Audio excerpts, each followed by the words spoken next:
Democrats. Today is Monday. No, it's Tuesday, September 6th, and it's time for the Chair's Daily Live. Happy Tuesday. So Monday was Labor Day. I hope that you spent time with folks that you loved. I hope you didn't sneak in any work. I hope that you took full advantage of Labor Day, since Labor Day is a day that was fought and hard earned, and thanks to the labor unions. I wanted to mention that. I just kind of barely touched on it on Friday, but I want to mention it again because I actually, I felt energized by being in a room full of union guys yesterday at the Labor Day parade in Henrietta with so many of our statewide candidates and our federal candidates. It was a pretty awesome weekend, and I hope that you had a great weekend as well. I'm going to be all over the place today, so just kind of hang on and ride with me.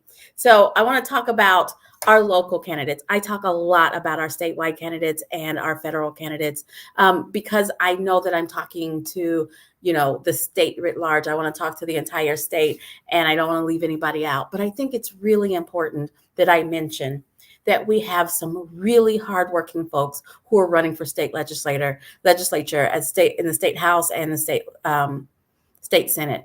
They're out there every day knocking doors. I can't look at my feed without seeing happy faces of Democrats who are knocking doors, who are doing the work. And I don't want you guys to forget them. When I ask you to pick a candidate, I mean pick a candidate that's running closest to you, and pick a federal candidate and pick a statewide candidate. But please don't leave out our state legislature candidates, because what's happening on the national level is scary. It is. We hear all of this, the Republicans are going to take over, blah, blah, blah. All of that's really scary. What I take from that is that what's happening is they're sending so much stuff back to the states to deal with. They're sending so many decisions back to the states to deal with. And for that reason, we need responsible people in our state legislature. We need people who aren't counting on you not to show up. We need people who understand that they represent the Oklahomans in their district and throughout the entire state.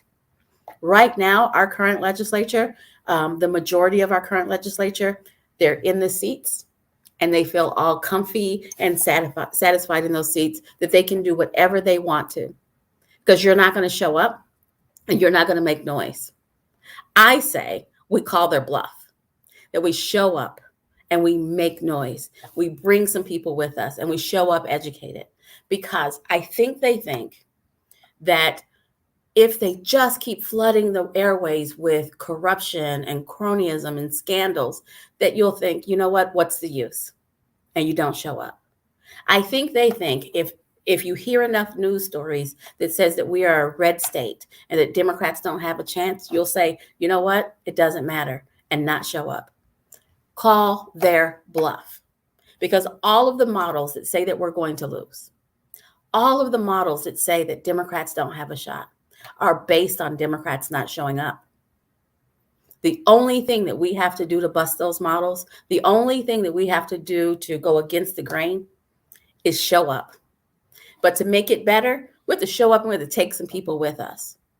We have the potential to flip about 5 or 6 seats that are currently held by Republicans, that we can make those seats to be Democrat seats, because we have hard-working folks in those seats that are out there every day, out there 4 times a week, knocking doors, making direct voter contact.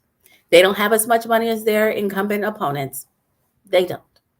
But they will outwork them. They're out there, they have integrity, and because they're new, they're going to be working for you. And so I'm going to ask you to please, when I say educate yourselves, and then I start listing off all of our statewide, and I list who's running for Congress and Senate, those are really important seats, and those are the seats that are going to be on everybody's ballot. But I want you to educate yourself about who's going to be on your ballot, because many of you will have a state senator and a state house rep on your ballot on November 8th. Don't show up there not prepared.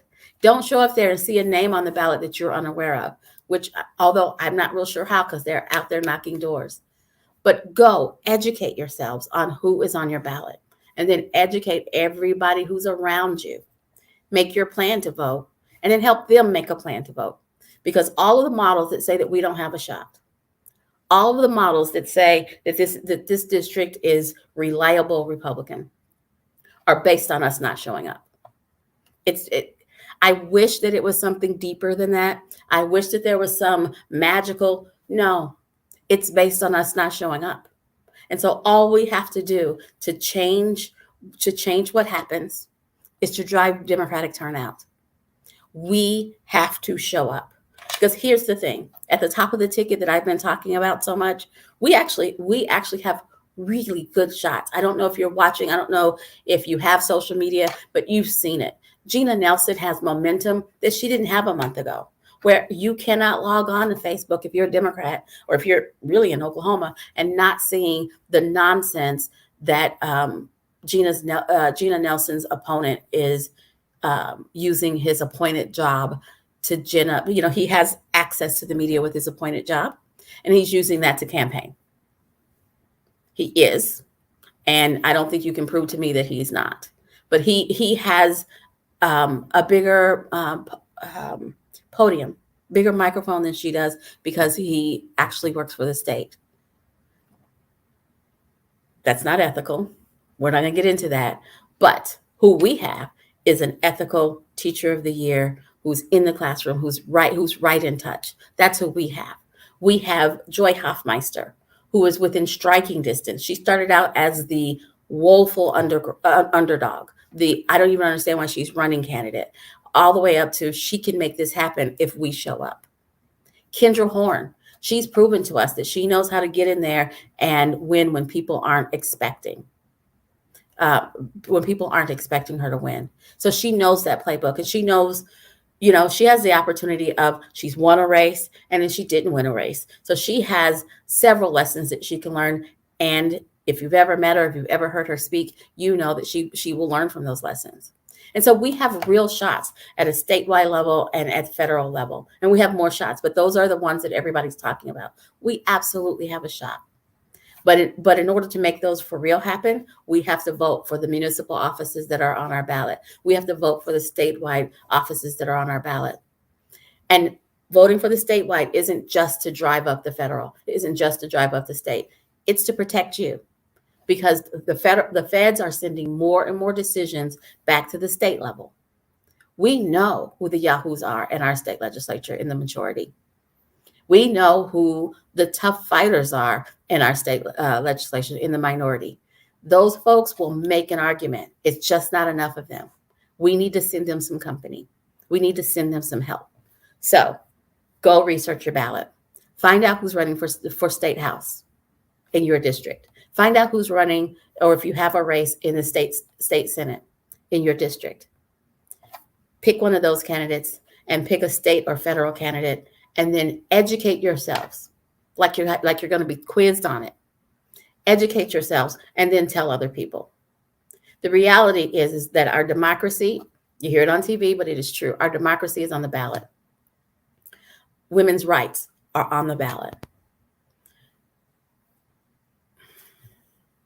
Healthcare is on the ballot. And all it takes is for all of us to claim and vote our ballot. That's what we have to do.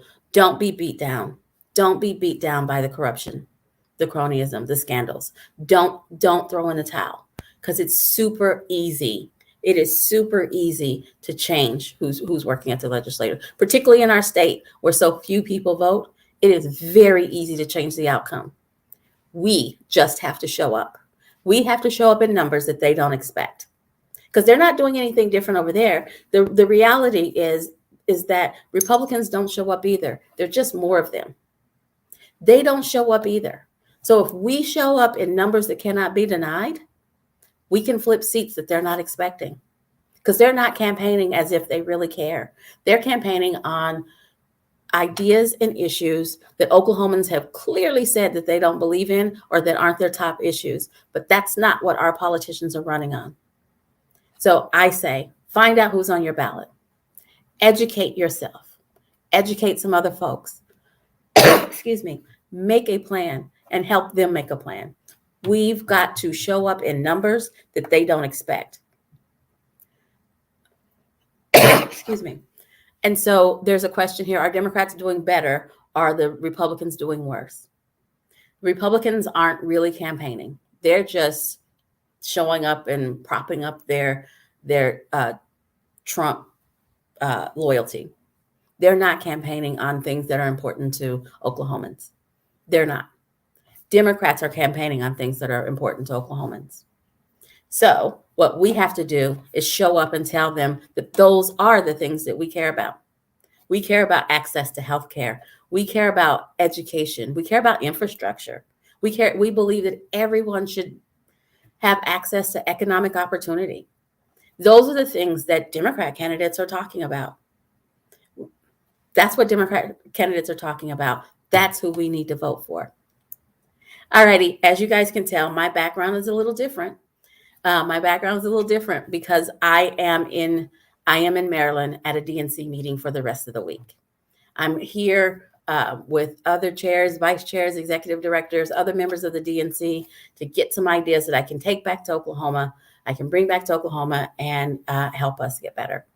So I've had some folks step up who are going to pitch hit for me for the rest of the week. We have some folks who are going to be guest hosts on my live every day this week. And so tomorrow, we're going to have the president of the Veterans Federation, Danielle Lanier. She's going to co-host and talk about those issues that are important to veterans. And I'm hoping that she talks about the issues that are important to candidates. On Thursday, we have Robbie White, who is the chair of Oklahoma County Democratic Party. So I think that'll be fun.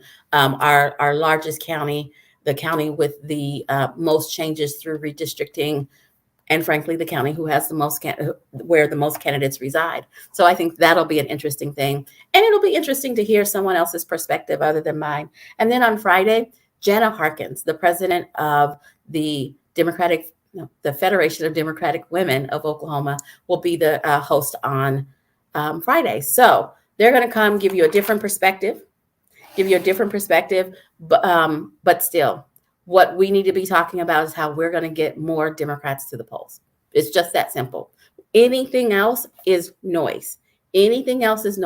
So when you're talking to other Democrats, if you're fighting about this or if you're complaining about this and it's not fighting about there aren't enough people planning to vote, then you're fighting about the wrong thing.